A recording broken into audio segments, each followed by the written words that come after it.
If you haven't heard the news already, Disney is coming out with a brand new version of our childhood favorite, Beauty and the Beast. And since she did such a good job with Harry Potter, I'm super excited to see that Emma Watson will be playing Belle. I didn't even realize she had such a great singing voice.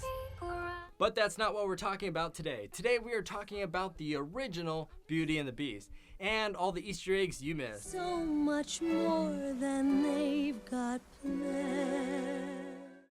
But you thought Pixar was the originator of Easter eggs, right? Nope.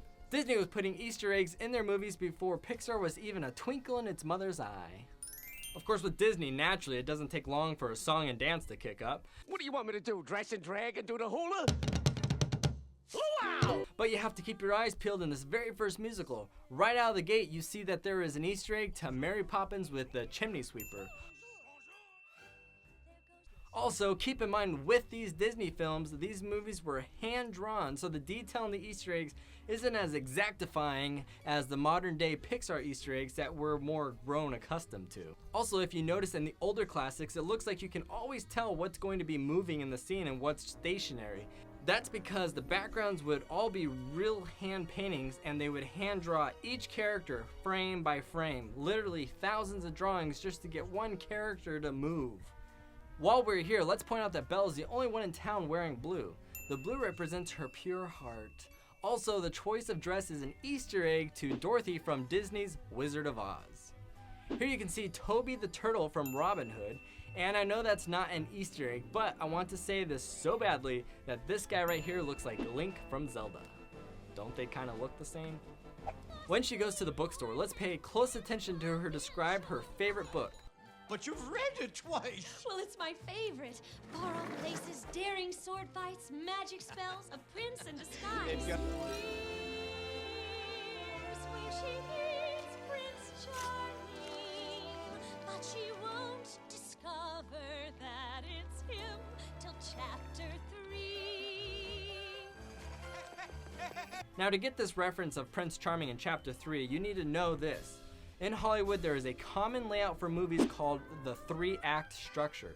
Basically, cut the movie into 3 parts. The first part is to introduce you to the characters and all, and let you know how they live. Then we go on to the second part. That's called the rising action. And it is here where we find our main character gets into a bad situation, and everything they do, it just keeps getting the situation worse and worse. Then the third and final act is what she was referring to in chapter 3 of her favorite book, is when the movie is brought to the most dramatic part ever. And the question that has been going on through everyone's mind through the entire movie of Act 1 and 2.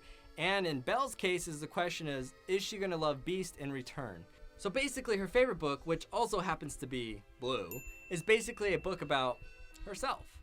Oh my goodness, I bet PETA, you know, the animal police, I bet they had a field day with this movie. If they were even around back then. And I have a few concerns with Gaston and his gun safety, or lack of. I know. First off, he fired a gun in city limits, totally illegal. Then he points his gun at the girl of his dreams. Are you kidding me? Kids, always treat a gun like it's loaded and never point it at someone, especially someone that you like. It's true. And never point the barrel of the gun at your head. I think it's safe to say that Gaston never took a gun safety class in his life. I know. Now he leaves his gun in the middle of the street unattended. This guy is not responsible enough to be owning a gun. Okay, anywho, back to the musical. There are more Easter eggs to find. Here we can see one of the puppies from 101 Dalmatians, and a cat is trying to get the fish. I'm not sure if this cat is an Easter egg though to Aristocats, or just some comic relief. But let's have a little bit of funsies here and say it's an Easter egg to the Aristocats. Same thing goes with this dog that's eating the guy's sausages. Can we say it's an Easter egg to Lady and the Tramp? This kid is holding Winnie the Pooh. And they used the smoke in Disney movies, and that was hopefully before they realized smoking was bad for you. Hopefully. In the basement where Maurice works, you can find the time glass from Aladdin right there on the shelf. These two guys are Easter eggs for the directors Gary Trisdale and Kirk Wise. Also, I had a thought watching this movie for, I don't know, the 100th time. Isn't it kind of messed up that the prince was the only one that was superficial and judging people based on their looks?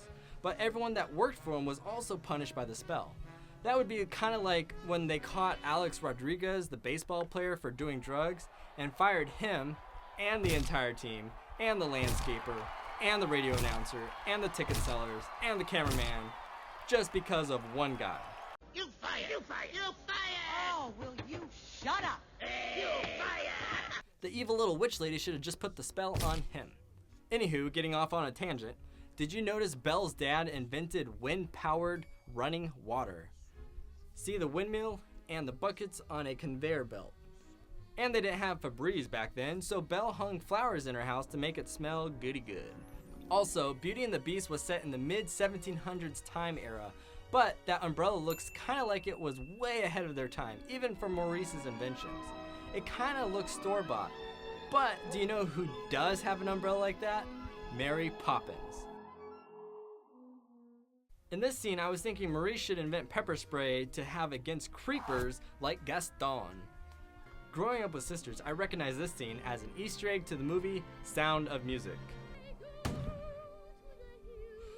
When Maurice gets lost in the forest, he looks up at this old sign for directions. This looks like a useless sign with all the words faded off, but if we sprinkle a little bit of Disney's magic on it to connect the missing parts of the letters, you will see that it is Valencia and Anaheim. We all know that Pixar likes hiding its address in movies, just like The Incredibles and Finding Dory. Well, so does Disney. Disneyland is located inside Anaheim, California. So then why Valencia? Cal Arts is located in Valencia. Remember? That's the famous art school most animators came from. And we know it more for the famous A113 Easter egg. So this is like a level 10 Easter egg to A113. All this confirms that Beauty and the Beast didn't take place in some other planet far, far away. It took place in our world. Once we see the Beast, you might have noticed something. Gaston and Beast both have blue eyes, and both of them wear red, symbolizing their evilness.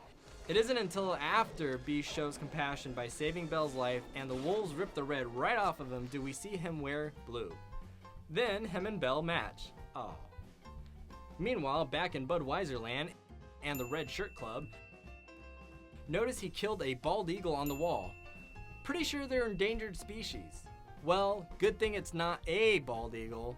Don't worry, it's much worse than that. He shot the rare gold eagle from Rescuers Down Under. Just in case you're still on the fence if Gaston is evil or not, he also shot and killed the guy from Ichabod and Mr. Toad. Cheer up, child. It'll turn out all right in the end. Thanks, Miss Potts. Spoiler alert. Speaking of Mrs. Potts, I don't know if CPS cares or not, but there is child labor laws to keep kids from working so late.